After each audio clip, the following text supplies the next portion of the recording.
Okay, we're good to go.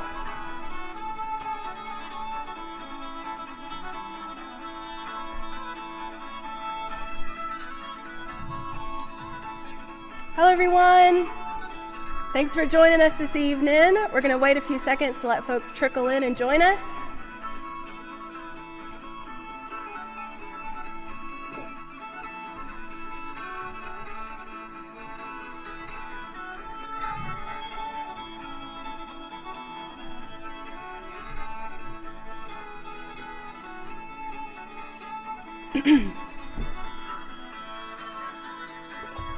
All right.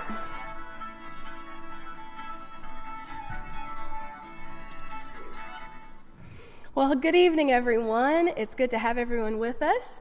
My name is Sarah Kate Morgan. I'm the Folk Arts Education Director here at the Hindman Settlement School, and I'd like to welcome you to our Friday night festivities of our Dumplins and Dancing Festival. I am currently sitting in the Great Hall here on campus, and under normal circumstances, we'd probably all be dancing right now and sweating all over each other, but we can't do that this year. But instead, I am so thrilled to be able to bring Mr. Phil Jamison to you this evening. I am just tickled pink to do this. I'm so excited. By way of introduction, Phil is a dance caller, an old-time musician, a flatfoot dancer, and a scholar of traditional Appalachian dance. He is a 2017 inductee to the Blue Ridge Music Hall of Fame. He's called dances, performed, and taught at music festivals and dance events all around the world from the early 70s, including 40 years as a member of the Greengrass Cloggers. Over the last 30 years, Phil has done extensive research in the area of Appalachian dance, and his book, Hoedowns, Reels, and Frolics, Roots and Branches of Southern Appalachian Dance, tells the story behind the square dances, step dances, and reels and other forms of dance practiced in Southern Appalachia. He currently teaches Appalachian music and dance at Warren Wilson College in Asheville, North Carolina. And we're so tickled to have him with us this evening, and I'm sure that everyone will enjoy hearing about the culture and history that we have here in the Southern Mountains surrounding dance. And I would invite you all to be thinking of questions. If something piques your interest, be sure to type down in the comments on Facebook any questions that you might have, and at the end of our session together, Phil will answer those questions. So thanks for joining us, Phil. Happy to be here. And Sarah Kate, thanks for organizing this amazing virtual Dumplings and Dancing Festival. It's just incredible. I miss being there in person. I've called many dances in that great hall there, and I hope we get back to it soon. I was just, as you were talking, I was looking at all the stuff I'm at my office at Warren Wilson College, and I was looking at all the artifacts that are, I put posters on the walls, and I realized that right behind me is a LP from Morgan Sexton, who, and this is an autographed copy, by the way. And he's one of the wonderful musicians that I had the great opportunity to hear right in that hall where you're sitting. He would come over during Family Folk Week in the early 90s when I was there a good bit. And it was such a treat. And I feel that my time, the years that I was at the Hindman Settlement School, I'll always remember those Family Folk Weeks and just the amazing people who have been in that hall, Gene Ritchie and Edna Ritchie and Lee Sexton and Marion Sumner and so many others. So I'm really honored to be part of the series and be back there again virtually. Absolutely, we're so happy to have you. Someday we'll have you back here and calling a dance. Yeah, it's Hyman is such an amazing place, a unique spot in the country, and so much great traditional culture is there. So it's wonderful that you're doing this series and that you're including these other aspects of Appalachian culture besides music and dance. But I'm happy to talk about dance tonight, and I'm hoping this will be a good diversion for everybody from current events. So let's just dive into dance, and we can just pretend we're at a dance tonight. So I'm going to attempt to share my screen here and see if all this is going to work as it should. So what I'd like to do is talk a little bit about the roots and branches of Southern Appalachian dance. And this is something that I spent about 14 years doing research on, and eventually published a book in 2015 by that name, Hoedowns, Reels, and Frolics. And the title indicates a little bit about the diversity of the dance. When we talk about hoedowns, most people might think of a fiddle tune, but originally it was a step dance. And that was what step dances in Eastern Kentucky were called, hoedowns, and people have still refer to it as hoedowning there. And reels would be a type of figure dance, like a square dance. And frolics is basically just a dance party. So it includes lots of other things. But let's dig into it here. When we talk about Appalachian dance, the first thing I could say is, what do people think Appalachian dance is? I put little quotes around Appalachian when we call something Appalachian. So in thinking about this, I thought about lots of different types of dance that we could consider Appalachian. And maybe the most obvious is the square dance. And this is a picture of a square dance a little west of where I am right now in Soco Gap, North Carolina. Picture from the 1930s. And you see there's a dance platform, and I think there are 8 couples out on the dance platform. So it's not a 4-couple square, but it'd be a circle dance for 8 couples. So that's obviously one of the types of dances. There are also step dances, often called flat footing or buck dancing or hoedowning or clogging. This is Thomas Maupin from Middle Tennessee, a great buck dancer. So that's the second type of Appalachian dance. Then there's team clogging, which is a tradition that started here in Asheville in Western North Carolina in the 20th century, really in the late 20s, early 30s, as a way of demonstrating square dances on stage for tourists. And dancers started putting in percussive footwork and eventually started wearing tap shoes and costumes. And it turned into this team competitive activity that it is today. And these are the Southern Appalachian cloggers. Another type of Appalachian dance, if you go to a dance venue, you'll find people doing couple dances, typically 2 steps and waltzes. The Virginia reel is a dance that you'll see sometimes. Here's a picture that I took from a dance in Ashe County, North Carolina. So maybe a lot of people learn the Virginia reel in their schools, and then it moved from there to communities. Play parties and singing games are a whole nother part of the tradition. And these are not so common anymore, but back in the day, it was a community's response to the church when the church cracked down on dancing and fiddling and such. The fiddle was the devil's instrument. And so people would basically do dances, but just with singing. There was no fiddle involved, so it wasn't frowned on. Jean Ritchie once told me that when she was growing up, when a new preacher would come to town, sometimes people would have to put their fiddles away for a while and do these singing games, sing a song for the dance instead of play the fiddles. But then eventually things would lighten up and they could get out their fiddles again. But that's what she told me.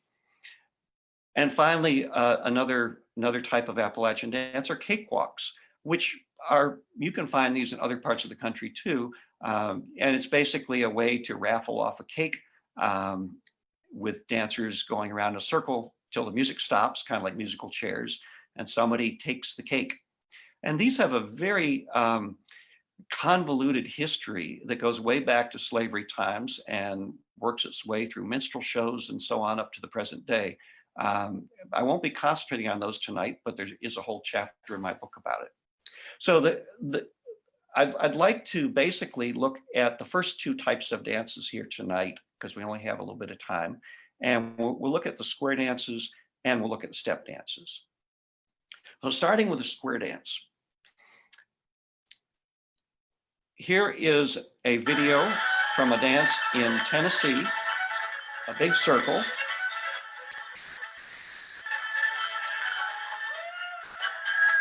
And even though it's a circle, we still call it a square dance. There's a caller telling people what to do. Into the center and squeeze her tight.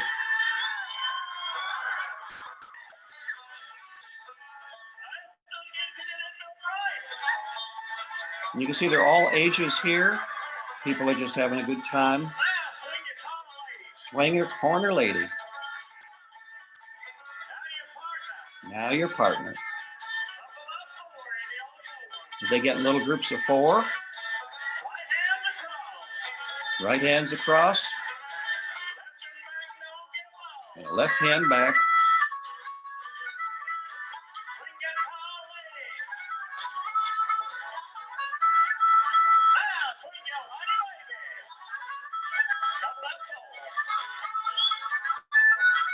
They move on to a new couple. Lady around the lady and the gent also. Lady around the gent and the gent don't go.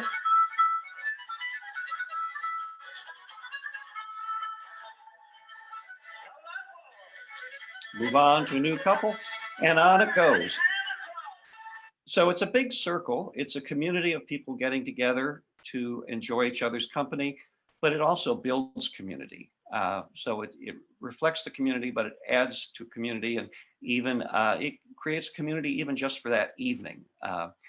And these are dances that are welcoming to everybody. You don't have to have special experience or training. Anybody can join in. And if you mess up, it's no big deal. Somebody will pull you through to the next thing. And they're just wonderful events. And during this pandemic time, I certainly do miss them. And I wish we could be doing it in person tonight at Heinemann.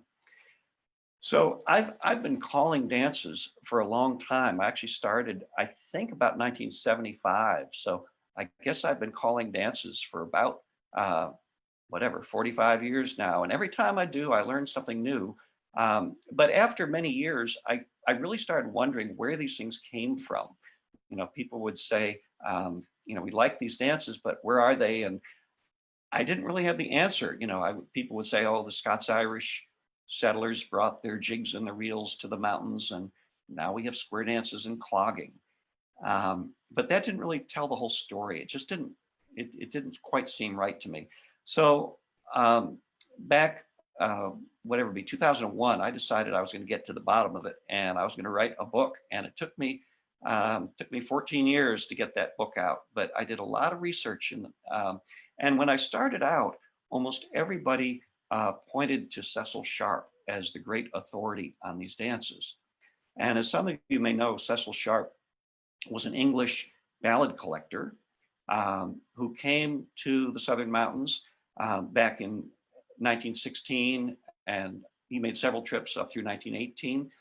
He visited Western North Carolina, but he also went up into Eastern Kentucky, along with Maud Carpeles, who was his assistant and right-hand person to document the dances. And they visited the Pine Mountain Settlement School. And while they were there, they were collecting ballads. And one of the teachers said, well, we know you're interested in dances too. Would you like to see one of our dances? So they got some kids out to do a dance demonstration for Sharp and Carpeles. And he was astounded. He saw these dances and he saw this as some kind of rich Appalachian culture, and he knew the ballads had come from the British Isles. So he sort of jumped to a conclusion and said, oh, the dances must be old English stuff too, some kind of Anglo-Saxon racial inheritance, he called it. And they've been preserved here in the mountains. So he was interested in these dances, and while he was in Eastern Kentucky, he made several visits. But at the Pine Mountain Settlement School, he talked about, he wrote to one of his mentors and sponsors, and he sort of said, well, this is a form of circular English country dance, a type of which I know nothing. And that last little part is true. He really didn't know anything about it, but he was assuming that these were old English dances. But while he was here in Eastern Kentucky, he visited Heinemann, and he was invited to a dance there as well. And he wrote in his journal, he said, in the evening we go to a dance, walking 2 miles along a very muddy road. All the men indulged in whiskey by way of a preliminary and danced badly as the half dozen girls there. We didn't learn much about the running set, but we got something. It is a queer business because in these parts, a party is always a public affair, and we were crowded out with loafers who didn't dance but took up space on the dance floor. So he was pretty serious about his dancing, and maybe he didn't realize that it was really just a big party, and yes, there was dancing at it as well as drinking. But that was what he experienced in Heinemann. He visited a few other places, but not many, but he documented a lot of the figures he saw. They wrote them down, and he published these dance figures in a book that he called it The Running Set. And he used that name, he made up that name. Dancers had said, let's run a set. And it didn't mean that you're running like jogging through the dance. It basically meant that you're doing it, just like you would run a store, run an auction, run a still. And a set was just some dance figures, which actually comes from the quadrilles, because quadrilles, a type of square dance, were danced in sets, but that's another story. So he called it The Running Set, and he published this, and pretty soon people in England, in the dance society over there, were doing these Kentucky dances, and Sharp traveled around the US teaching these dances to people various places. And while he was at Pine Mountain, he also, since he saw these people as old Anglo-Saxon descendants, he taught them sword dances and Morris dances and other English country dances to perhaps sort of restore their Anglo-Saxon English heritage that had been lost. But the square dances he just assumed were of that same lineage. Now, when I looked into this, it always kind of bothered me when I read his account and people's retelling of his account over the years. Over 100 years, people were quoting him and re-quoting him about this, and it just never seemed right. And I realized that there were really two main things that Sharp got wrong that sort of led him down the wrong track. The first was that the mountains were Anglo-Saxon or Anglo-Celtic. And yes, there were English people here, but they were not the main population. The Scots-Irish were the biggest group. There were plenty of Germans. There were certainly Native Americans, and there were certainly African Americans. And here's a picture from Asheville, where I live, from the 1860s. And there was slavery throughout the mountains. In eastern Kentucky, when Sharp visited, there weren't many Black folks there, but in the previous century, the Black population had actually been much higher. So there had certainly been Black folks around. And here in Asheville, there was exchange of white folks and Black folks exchanging their cultures. And you can see in this picture a dancer and a banjo player, and the crowd is mixed white and Black. So it wasn't just this Anglo-Saxon culture. The other thing that Sharp, I think, got wrong was the idea that people in the Appalachians are totally isolated and never get out. And Maud Karpeles wrote that the people have been living for many generations with little or no contact with the outside world. And while it's true that, some people didn't make it out or didn't go out, but people were coming and going all the time, and they brought goods, they brought new ideas, new customs, musical instruments, one thing and another. People were drinking coffee, and they weren't growing coffee in Eastern Kentucky. So there were trade networks. And what I realized when I started reading historical accounts of people coming through the Appalachian region is the way people got around was not on highways, but the rivers. And this image of people being kind of isolated and never getting out was popularized by the local color writers of the late 1800s. And these were people who wrote stories of, strange and exotic parts of the world, like like Africa, Indonesia, Appalachia, these exotic places and people with their strange habits. And this is an illustration from one of those stories that created a lot of the Appalachian stereotypes that we still live with today. The people look pretty rustic and backwards, but you can see here, even in this picture, there is an African-American couple here on the side of the picture. But as I was saying, the rivers were the way that people got out. And these were the highways of the day. Before you had highways or railroads, this is how people got their goods to the market. They would load up big, long flatboats with their hogs and wheat and whiskey and corn or whatever. They'd wait for the high water in the spring, and they would float down the rivers. You look at all those tributaries. Look at where they all go. They all go down. Where's Hindman? Hindman is somewhere up in here, I guess. So you float down the river. You end up in the Ohio River. You float down that to the Mississippi. And where do you end up? You end up in New Orleans. And that is where people sold their goods. They would sell all their goods. They would sell the boats for lumber.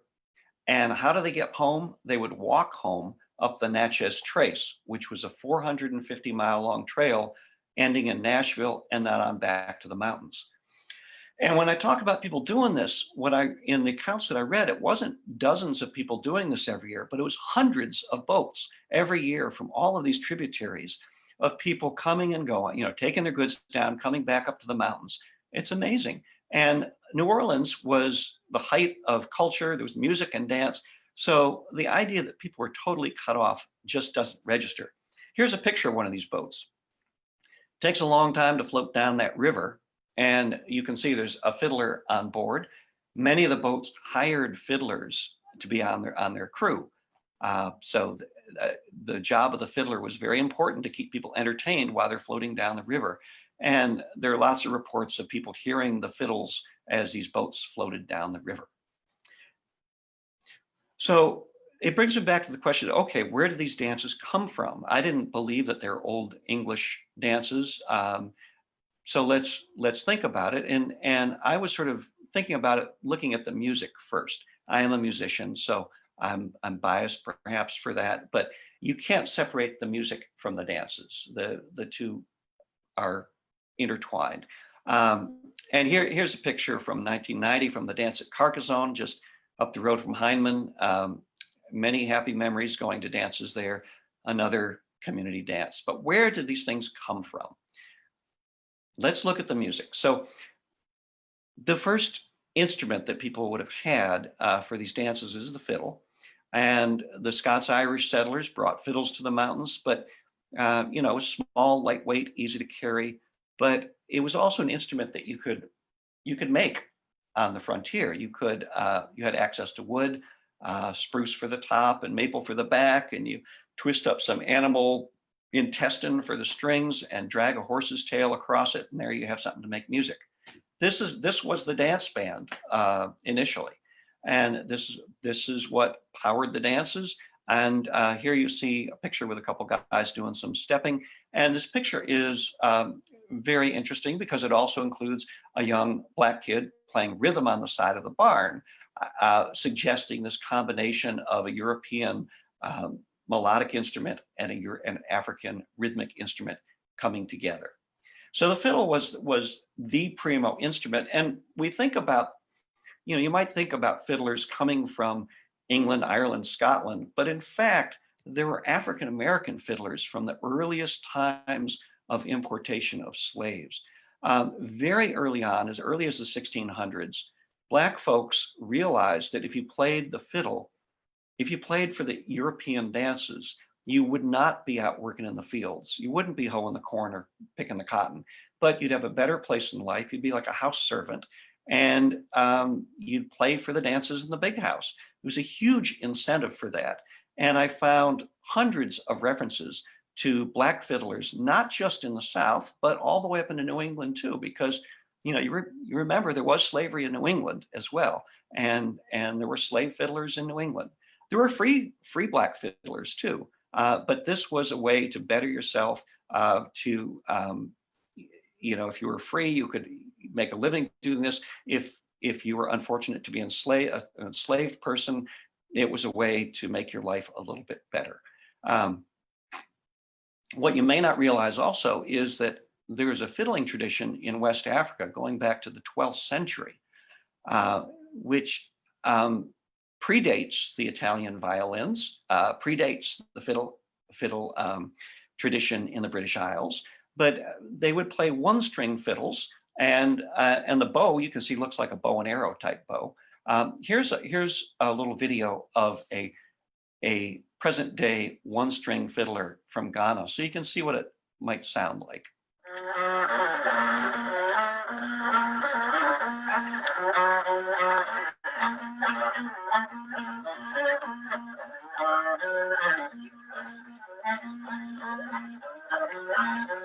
Pretty amazing sound with one string.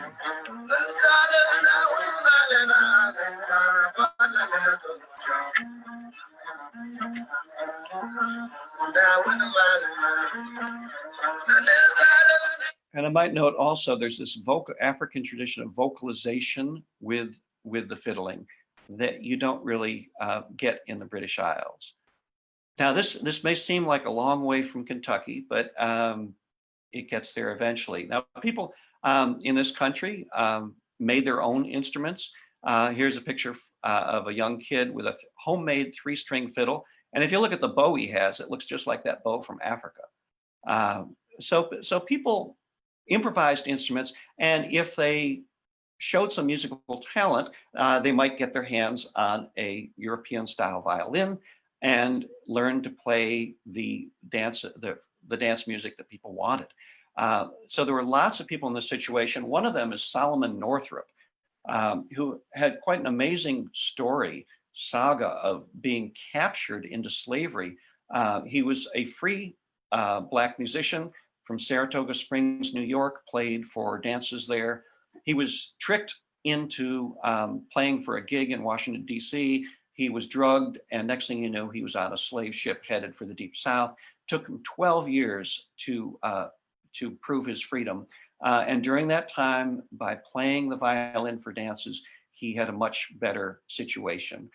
It really was what got him through. You may have seen the film 12 Years a Slave that won the Academy Award a few years ago, but his book is actually better than the film. It's quite amazing. Really gives a portrayal, firsthand account of what it was like. So the banjo is the other instrument that I want to focus on a little bit here. We know the banjo has African roots. Here's a picture of African musical instruments with one up here that looks like a banjo, early form of banjo. And in this country, banjos were often made with a gourd body with the skin stretched across it like that. And they were often used for dances. And here you see some guy playing rhythm, just like the kid on the barn. So the idea of the banjo with this rhythm going on here, this was a common way people played music on plantations. People in the mountains also had banjos. This picture I showed from Asheville. And these guys here later on in Asheville from the 1890s, standing behind one of the hotels here in town. Asheville was a tourist place even back then. And these guys have fretted banjos, you can see. So more modern style, but they look pretty proud of their instruments and certainly wanted to be photographed with those instruments right here in Asheville. So there were certainly banjos and fiddles coming together here, but the first, I'd say that putting the banjo and the fiddle together was really a magical combination, and it's really what created the core of our Appalachian dance music. So you have the European fiddle, you have the African banjo, and you put those together and create something totally new. These two guys, Odell and Joe Thompson, were wonderful cousins who lived down in the North Carolina Piedmont, and come from a long line of musicians and dance callers, and they were some of the last of that generation still playing. So that's a little bit about the music. It's clear that the music has diverse roots. Aside from the fiddle and the banjo, What else do we have? We have a Spanish guitar, the Italian mandolin, the dulcimer has roots in a German instrument. So we have instruments coming from all over the place to create this new American music. So if we look at the dances, that's really what I want to do here. Let's look at what dances were around before our present day dances. And I'd say let's look at the roots of the dances, or as a former math teacher, I'll say let's look at the square roots. So let's see what dances were around before we had Appalachian square dancing. So there are English country dances, and these are the dances that Cecil Sharp talked about. These were the ones that he was promoting in England at that time. And these are the ones that he said are Appalachian square dance are an early form of these dances. These are the ancestor of the modern contra dance, where you get in a long line across from your partner. And these were popular in colonial America and the English colonies. Not so popular in the backcountry, because you had to go to dancing school to learn these figures. There was no dance calling back then. So you go to dancing school and you learn the dance figures, and then you can go to the ball. And it was more of a upper class thing. It wasn't necessarily happening in the backwoods. But there are a few of our dance figures that descend from these dances. The video that I showed you before with right hands across, left hands back. Yeah, that's done in these dances, but in other dances as well. But I always think of the figure, chase the rabbit, chase the squirrel, probably is descended from these dances or borrowed from these dances, because there was a English country dance called Hunt the Squirrel with a similar kind of movement. So they had some impact, but they're not the main thing. Scots-Irish reels had a much bigger influence. And the Scots-Irish reels came in a variety of formats. This one here is for 3 dancers, and they kind of do a weaving figure. They take up a very small amount of space, so you could do them in a tavern. The figures were very simple. You didn't have to go to dancing school.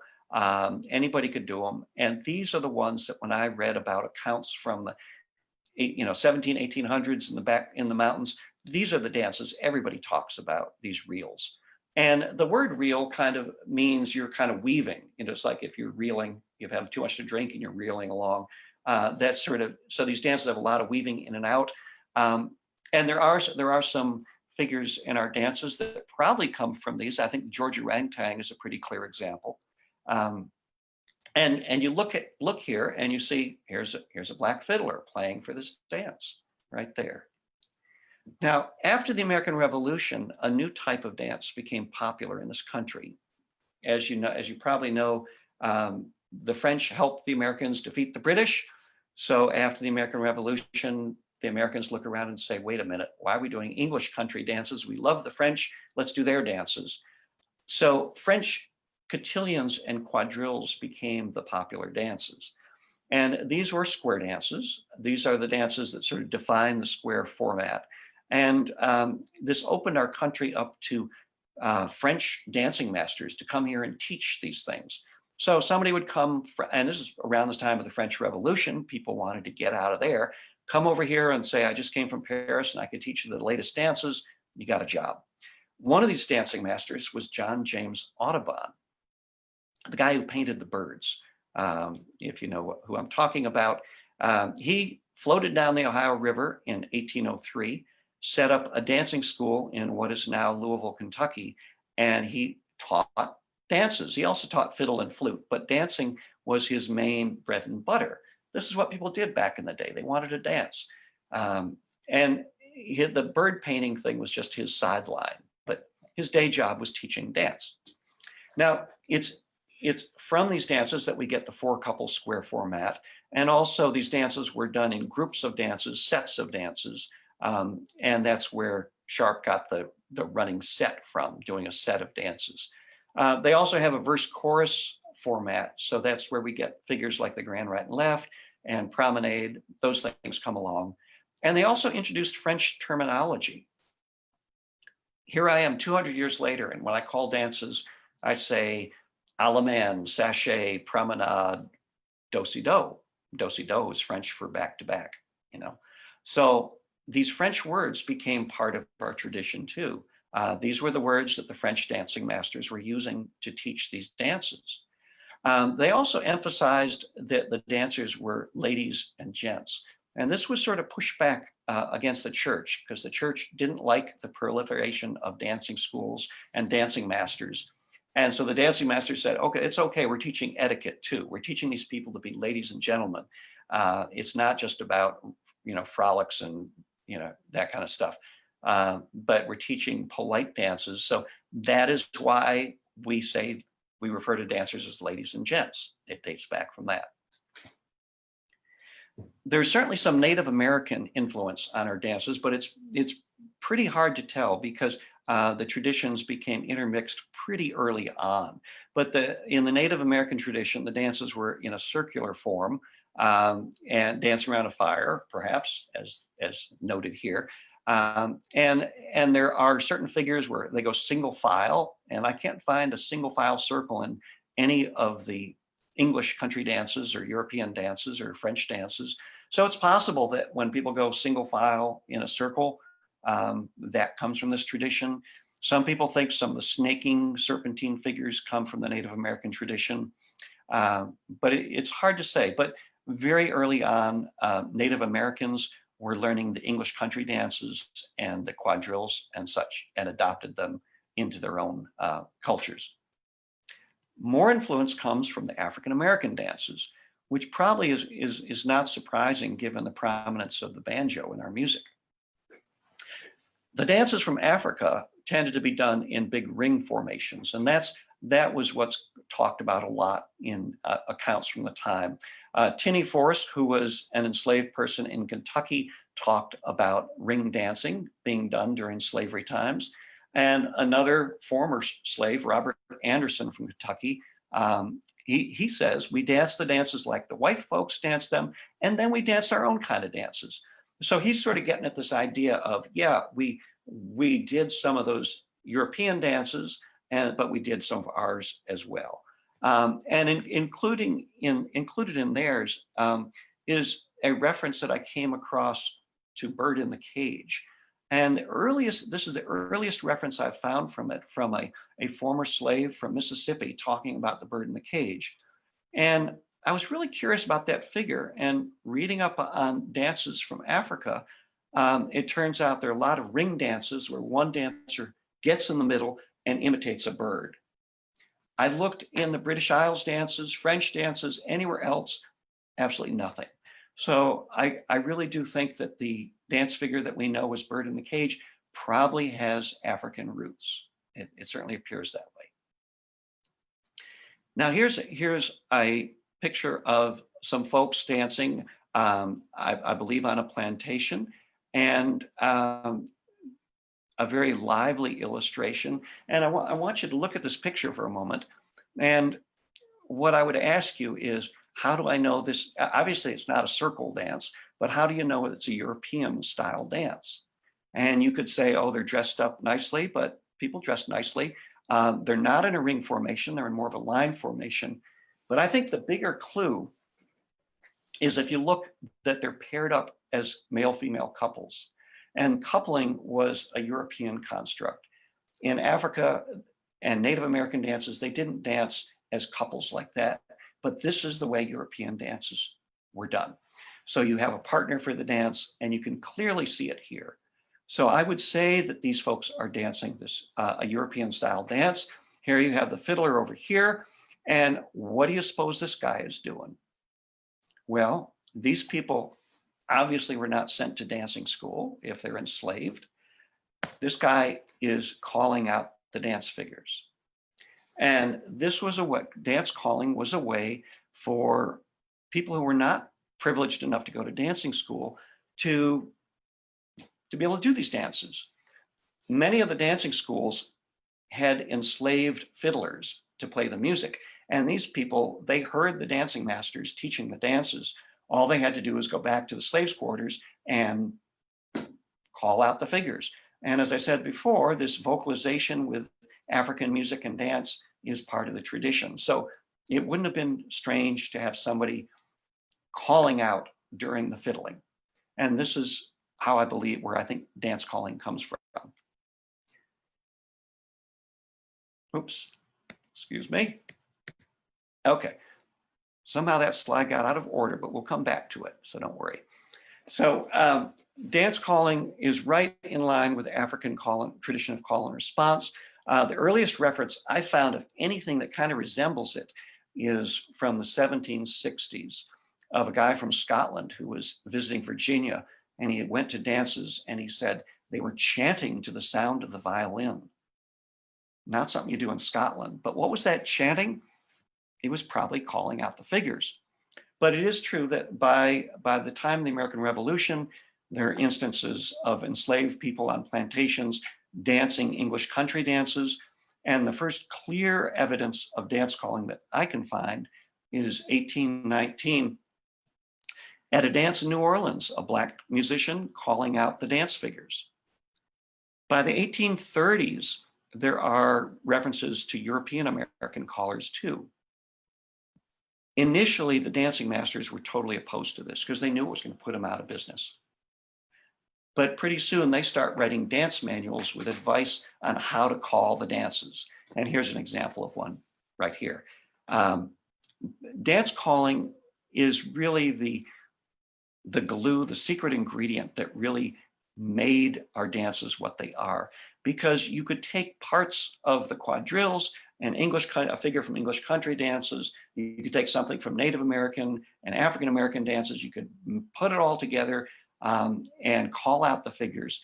These were not composed dances. This was an oral tradition. So it basically took them out of the hands of the dancing masters, democratized them, which meant everybody could just do their own thing. And you could make it up on the spot, change it up on the spot. And it also meant that they could travel west with these things. You weren't tied to an urban area with a dancing school. You could go anywhere in a rural area and call the dance figures. And it meant these dances could spread across the country. So dance calling is really, in my opinion, the key ingredient, and that comes from the African tradition. Now, this was shared culture. There were African-American folks, who danced these as well. This is actually a silent film, so I'm turning off the sound. There is a jazz band playing, and this is a quadrille. You see they're doing right, left through and right, left back. Nobody knows who these dancers were or where this was exactly. 1914. Swing.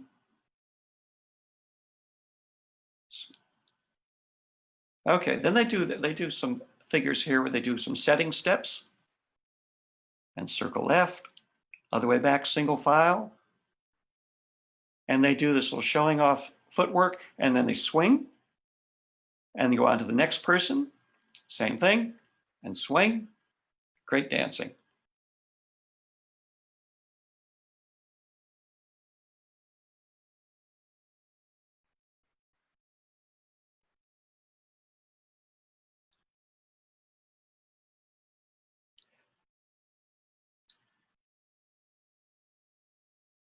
So a number of the figures they're doing are right out of the French quadrilles.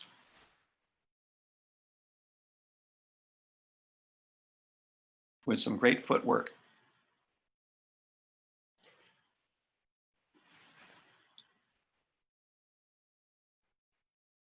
So these dancers, this was shared culture. Black folks as well as white folks danced these dances. They didn't dance them together necessarily, but they shared this culture. And unfortunately, and they shared playing the music too. In the 20th century, basically the traditions became whitewashed. And there are a number of factors that contributed to that. One was the recording companies who only wanted to record and market white people playing mountain music. Black folks, they wanted playing blues and ragtime. And it was probably for marketing purposes. This is how they thought they could sell it. But it discouraged Black fiddlers because you couldn't get recorded, you couldn't go out and tour. It basically ended their musical careers unless they played ragtime or blues. But also festivals promoted the Anglo-Saxon heritage of the mountains. And one of the festivals here in Asheville, the Mountain Dance and Folk Festival. This started in 1928, as a way to celebrate the Appalachian heritage, in particular Anglo-Saxon Appalachian heritage. And there's a little quote here I have from the local paper talking about our songs and dances that from England back before colonial days, preserved in their pure form. Well, they're not really. But unfortunately, this festival and others did not include Black performers because that wasn't what they pictured as stuff coming from England. So basically, Black folks were not included, not invited. And this all sort of reinforced the idea of white culture in the mountains, when in fact it was a mixed culture. It's very sad. So that's a little bit about the square dances. I hope you're still with me. I hope you're finding this interesting enough. It's very strange talking without seeing people in front of me. I love doing these talks in person because people wave and make comments or whatever. But I'll just assume that you're doing okay. If you have questions, pop them into the chat. Hey, Phil, there's about 30 Are there any folks right now that we should answer about? Sure, if you'd like to. Where we are? There's about 30 folks hanging out with you, so you're not alone. So do you want some questions? Sarah Kate, are you there? Yeah, I'm right here. I can't hear you. Oh, hello. Oh. I see you, but I can't hear you. Hey. Should we do the questions at the end? Sure. Yeah, okay. So let's go on, and I want to spend a little bit of time with the step dances too, because that's a big part of our tradition. When I was interested in figuring out the history of the step dances, I looked at the different names that they've been called. And sometimes they were called jig dancing, breakdown dancing, hoedowning, buck dancing, flat footing, clog dancing, clogging. These are all various names that have been used at different times for these step dances.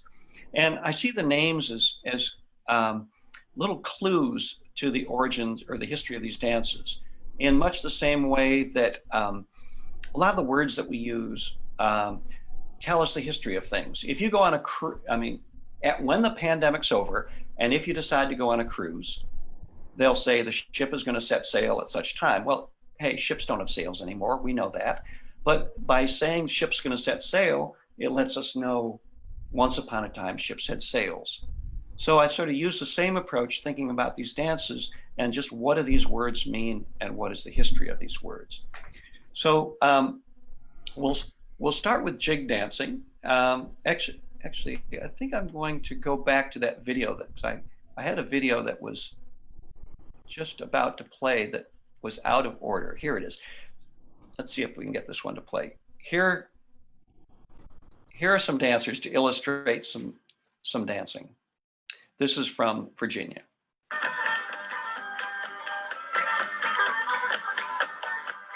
On Sunday afternoons during the summer, musicians and dancers gather at Mabry Mill along the Blue Ridge Parkway in Southern Virginia.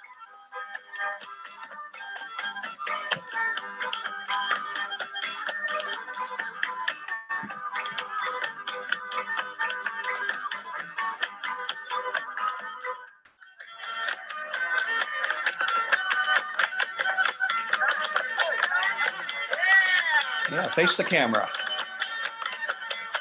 So these are people out there just enjoying the music with their feet, being part of the music. Each dancer is doing their own thing. A variety of steps.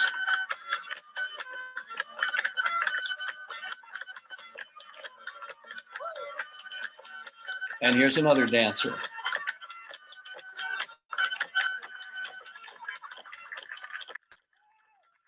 The possum dance, also known as the rabbit dance, which actually was known across the South at one time. It's an animal dance, very likely from the Native American tradition, but now part of our tradition. So there you have a little sample of some dancers. So let's go back to the names. This is where I meant to. be. So I want to look at these different names. Let's look at these names and we can get a little bit of idea of what they're talking about. And the first is jig dancing. In colonial times, when people talked about step dancing, they talked about jigs. John Adams talked about dancing jigs in a tavern in Boston as a young man. And when they're talking about jigs, they're talking basically about a fast step dance. It does not mean that they were dancing to 6/8 time jigs like you'd think nowadays. Back then, a jig just meant a fast, lively tune or dance. It didn't have to be 6/8 time. Anything fast could be a jig. So jig dances were basically fast solo dances. And in this picture, you can see these two dancers are standing up tall, and they're on the balls of their feet and dancing in the barn here with this fiddler. So these are dances that probably did come from the British Isles. Perhaps this might be from Scotland, I don't know. But they were generally referred to as jigs. And when Europeans encountered people from Africa, they noticed their dancing and they didn't know what it was, but they basically, in accounts, just referred to it as Negro jigs. And so they're using that same word jig, just the fast dances of the folks from Africa. And there are 3 quotes here I want to share with you that give some idea about what these dances would have been like. Keep in mind, this is through the eyes of a European. So in 1759, it's described as dancing without any method or regularity, irregular, fantastical manner. In other words, it was not learned in a dancing school from a dancing master with learned sequences, standardized sequences of steps. That's something that says a lot of improvisation. The second one from the West Indies talks about African dancers being distinguished for the use of their heels. The dancers I just showed you in the painting were up on the balls of their feet, and that was a European thing. You dance up on the balls of your feet. They noticed the Africans danced with their heels down. Another quote from New York from the 1790s, talking about the music or time being given by one of their party, beating their hands, doing ham bone, body percussion, playing rhythm with their hands or the noise of their heels. And so these are some characteristics, things that people from the British Isles it was different. They were noticing the differences. If you compare the 2 traditions of Europe and Africa, you'll see some categories that are really quite different. In Europe, people used percussive footwork. And this makes sense if you're dancing in hard-soled shoes on a wooden floor. The weight on the toes or balls of the feet. In Africa, people are dancing barefoot on the dirt. Percussive steps don't make any sense at all, so the steps are more shuffling, flat-footed, and use of the heel. In the European tradition, standing up straight, like the guys in that picture I just showed you. In the African tradition, more of a crouched posture. You can see that in these 2 pictures here. Standardized footwork in Northern European as opposed to improvisation and individual expression. Melodic accompaniment, like the fiddle, as opposed to rhythmic accompaniment, drumming. So these were some real key differences. I'd like to show you a video now that is another silent film from the 1920s, filmed somewhere in the Southern Mountains. We don't know where, but you're going to see 2 dancers. And this first dancer,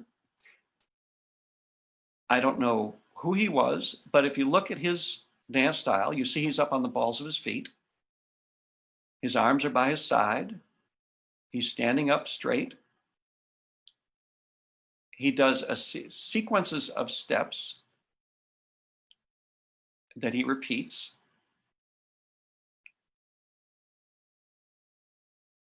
And I would say fairly safely that this is a style that could be traced back to the British Isles. Who knows? Maybe he was just visiting, or maybe this is something, maybe he emigrated to this country, but definitely a British Isles or Northern European style. Now there's another dancer here the same day. Look at how he's dancing. Look at him use his heels. He comes down flat-footed. He's not up on the balls of his feet. His arms are all over the place.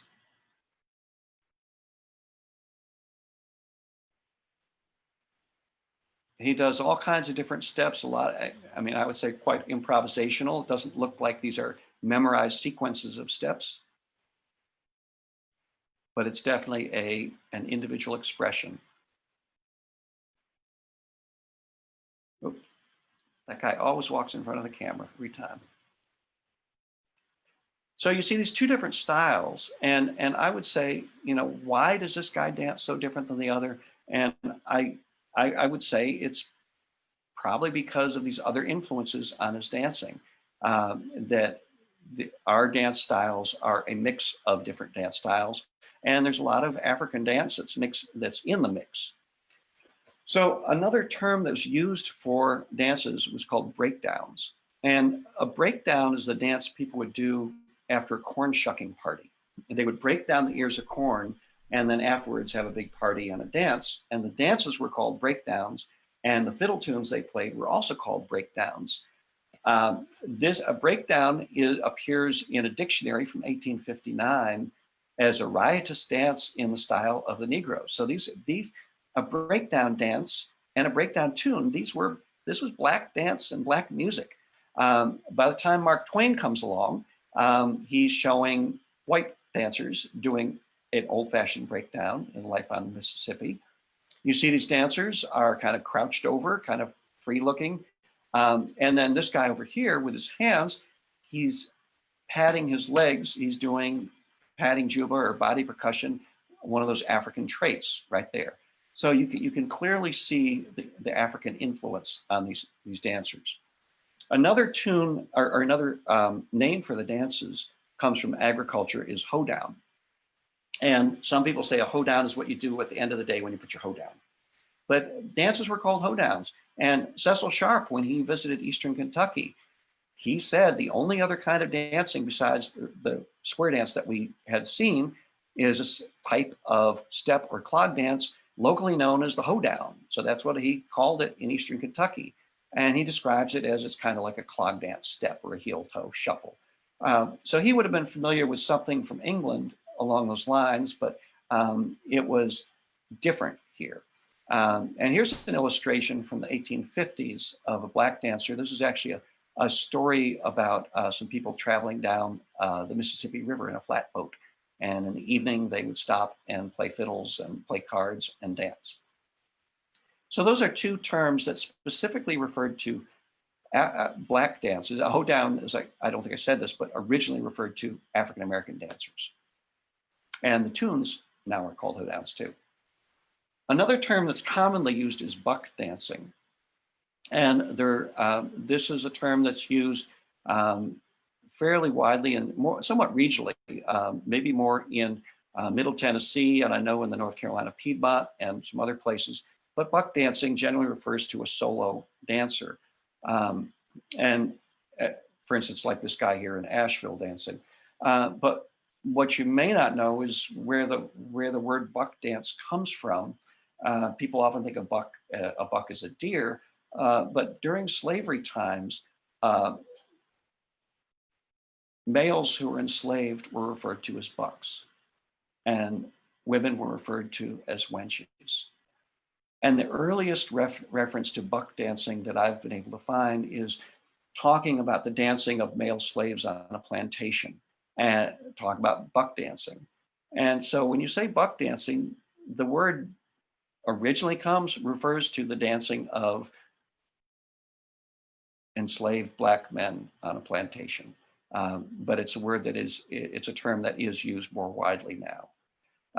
Two dancers who do refer to themselves as buck dancers were Fritz Holloway and John D. Holman from the Piedmont of North Carolina.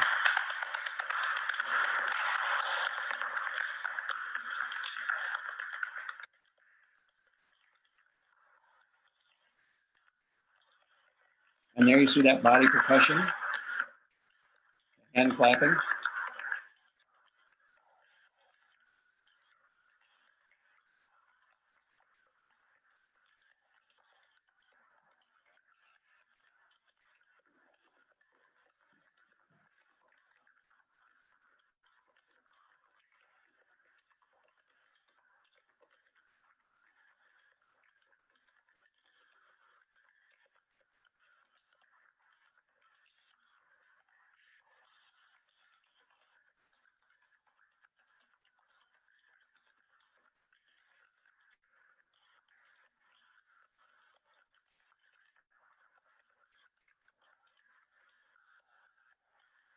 Great dancing there.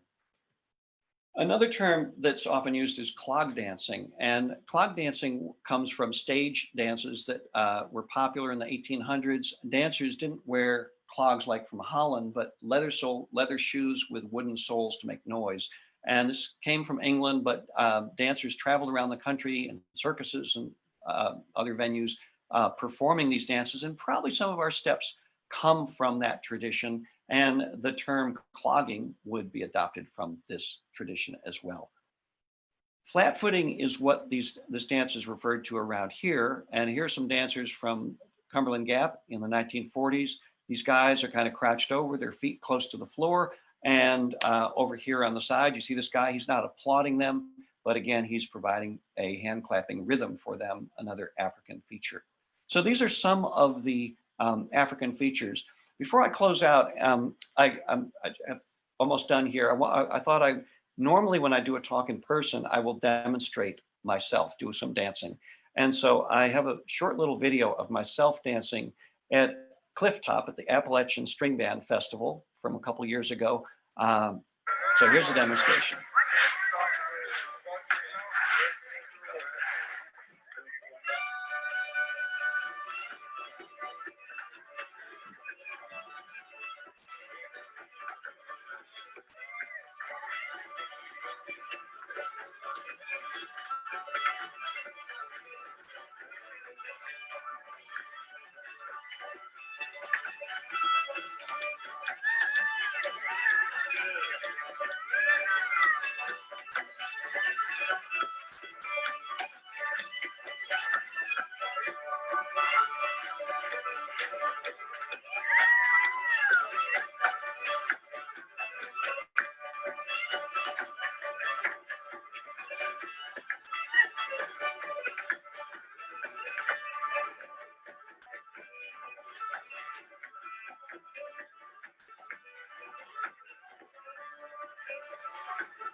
So there you have it.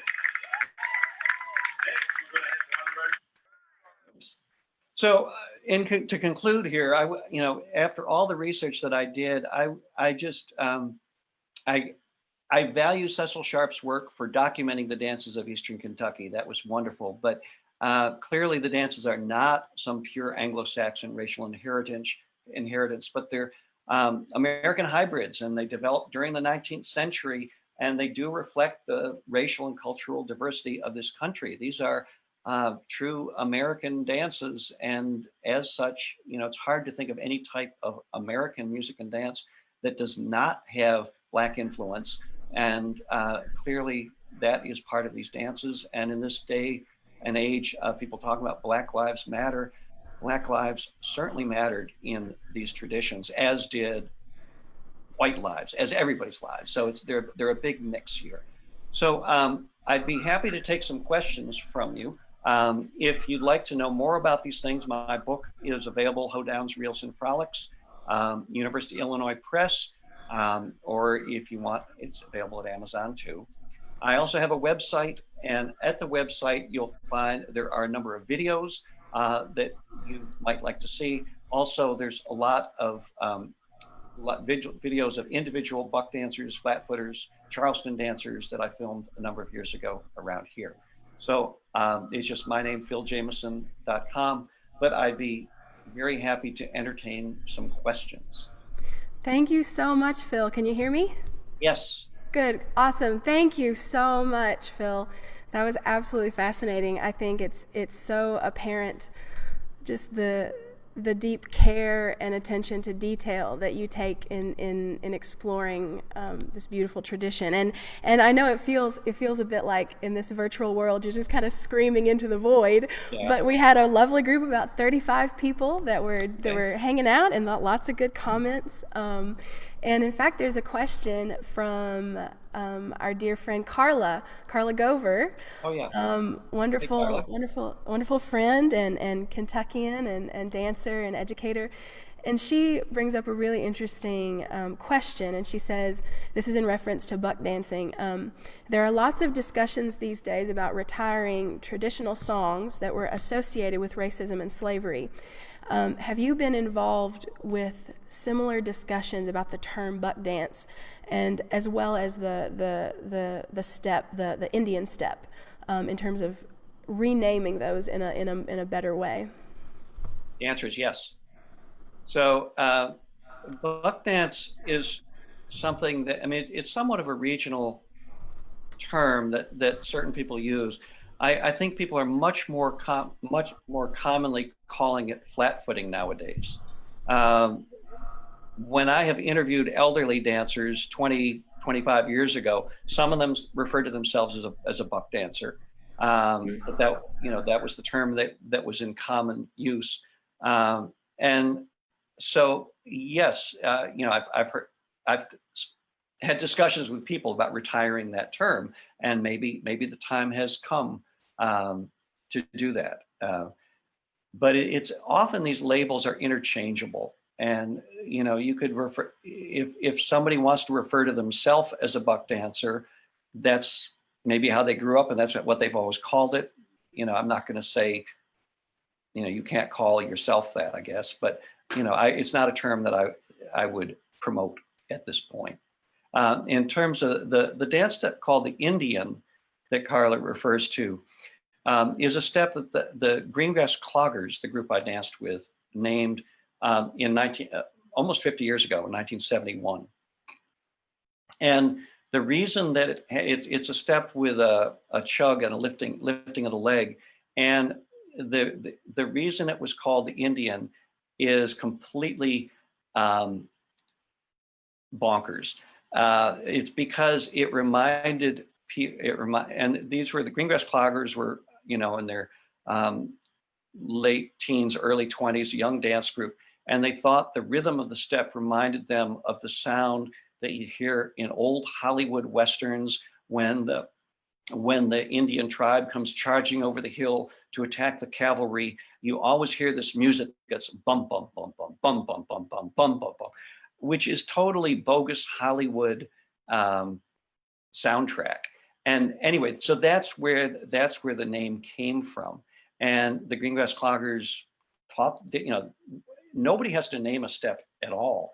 Steps never used to have names until you start teaching them, and then people say, "What's that step?" And so that's how the step got its name. And in recent years, the Greengrass Cloggers have realized, oh, maybe we shouldn't be calling it the Indian anymore. That never was appropriate. So lately, they've been talking about calling it the Dudley, because Dudley Culp is the one who taught it to the group. So that may be the new name for it.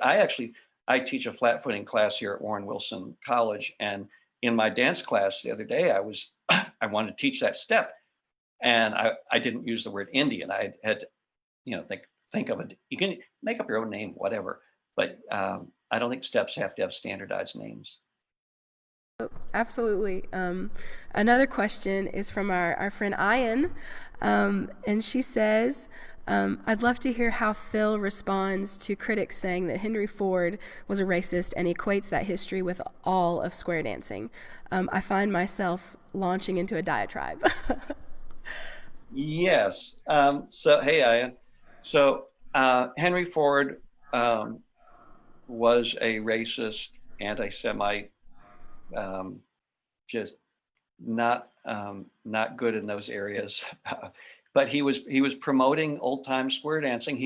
He was very opposed to jazz music and the jazz dances, and he wanted to promote the old time quadrilles of Michigan that he'd grown up with, and so he was a big promoter of that. And it is unfortunate that some people have said, well, because Henry Ford liked square dancing, it's racist and we shouldn't do it. Well, maybe Henry Ford liked to eat broccoli too, so therefore we shouldn't do that. I don't know. But I really, what I think would be really surprising if Henry Ford knew the Black influence on these dances that he was promoting as Anglo-Saxon. I wish I could call him up and tell him that story, but I don't think I can. Yeah. Yeah, I think that's a great thing to talk about in this context. Yeah, so unless anybody has any more questions, we had folks from Pennsylvania, from Louisiana, from California joining us Wow. today. And I'd mentioned, a couple folks asked if this is going to be available afterwards, and it will be. It'll be on the Hyman Settlement School YouTube channel. So I just hope that y'all will all join me in giving him a very loud virtual round of applause. Thank you so much for joining us and being a part of this discussion, everyone out on Facebook. And thanks, Phil, for having this wonderful, spending this wonderful evening with us. Thank you so much for your wisdom and your expertise and all the care that you've taken and all the years that you've studied this and sharing it with us. Well, thank you, Sarah Kate, for hosting this. And to everybody out there, I just hope to see you out on the dance floor before too much longer. And I hope everybody's anxiety levels will settle down in the near future. Absolutely. Everybody take care of yourself and take care of others, and we'll see you down the road. Okay, thanks. Thank y'all. Bye.